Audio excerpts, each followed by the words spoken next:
Hi guys, welcome back to Math Jamboree. Today we have another digital SATs type of a question in the topic of SOH-CAH-TOA.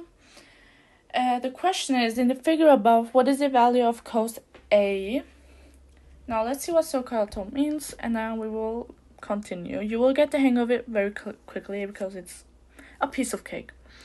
So the S of SOH stands for sin. The O stands for opposite over, the H stands for hypotenuse. The C stands for cos. And then the A stands for adjacent. And then the H stands for hypotenuse. The T stands for tan. The O for opposite, and then over adjacent. I hope you can read this.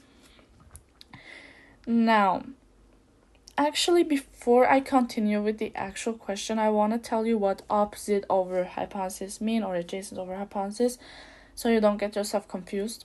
So when you have a sin question, a SOH question, for example, and you memorized opposite over hypotenuse, that means we will use like A, for instance. You got A, like sin A. Then you have to look from the A perspective to the opposite line over hypotenuse, which is the longest line in the triangle. And then adjacent means the neighbor of your letter. For example, if you have like hypotenuse next to your letter, that's not it. Like the actual neighbor, which is, for example, if you look from A perspective, it's 11, for example. But this does not relate to the question. Let me remind you, this is, this does not relate to the question. Now, our question is cos A, right? So we have to look from A perspective anyways. So depends on the letter you get. Like if you get B, you have to look from this perspective.